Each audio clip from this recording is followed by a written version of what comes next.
तर आज पुरुषोत्तम अधिक मासाची समाप्ती होते आणि त्यामुळे संतनगरी शेगावात भाविकांची मोठी गर्दी झालेली आहे। संत गजानन महाराजांचं दर्शन घेण्यासाठी अगदी कानाकोपऱ्यातून भाविक शेगावात दाखल झालेत आणि याचाही आढावा घेतलाय आमचे प्रतिनिधी अमोल सराफ यांनी। पाहूयात।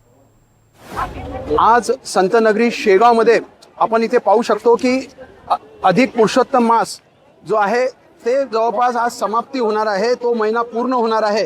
हे थेट दृश्य आपण शेगावून पाहू शकतात की जो गेल्या महिन्यापासून जो पुरुषोत्तम अधिक मास सुरू होता त्याची कुठेतरी आज इथे समाप्ती होणार आहे। त्यानिमित्त राज्याच्या कानाकोपऱ्यातून मोठ्या संख्येने इथे भाविक श्रींच्या दर्शनाकरता इथे आलेले आहे। सकाळपासूनच श्रींचे मुखदर्शन, समाधी दर्शन, कलश दर्शन हे शिस्तबद्ध पद्धतीने राज्याच्या कानाकोपऱ्यातून आलेले हे जे भाविक आहे ते अत्यंत नम्रतेने इथे शिस्तीने घेत आहेत।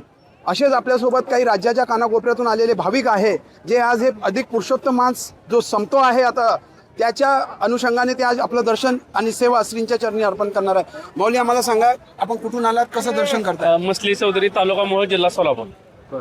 तर आम्ही जवळजवळ 450 ते पावणे 500 किलोमीटर रनिंग करून आलोय काल। व्यवस्था चांगली आहे। अधिक मासमुळे गर्दी जास्त आहे, पण इथं आलं तर समाधान वाटलं। स्वच्छता आहे, मस्त आहे, काय अडचण नाही। आज अधिक मास संपतो आणि तुम्ही शेगावात आहे, कसं? एकदम मस्त वाटतंय। जवळजवळ आम्ही गेल्या आठवड्यातच नियोजन केलं, पण ह्या शनिवार रविवार जमलं, त्यामुळे आलोय। मस्त वाटलं, आता दर्शन घ्यायला चाललो। आपण सांगा, आज अधिक मास संपतोय आणि आपण शेगावात आहे, कसं पाहता याला? खूप छान वाटतं इथे येऊन। काल आम्ही 12 तासाचा प्रवास करून आम्ही रात्री 1 वाजता आम्ही इथे प्रस्थान केलं। त्यावेळेला आम्हाला इथे या ठिकाणी येऊन खूपच छान वाटतं। इथे जेवणाची, राहण्याची, रूमची वगैरे जी सोय केली त्या ठिकाणी खूप छान सोय आहे इथे।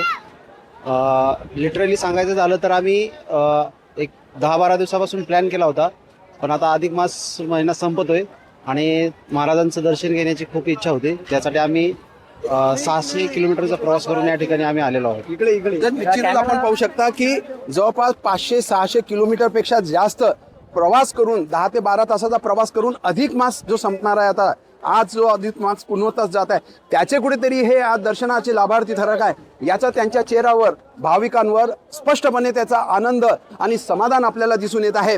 अमोल सराफ, NDTV मराठी, बुलढाणा, शेगाव।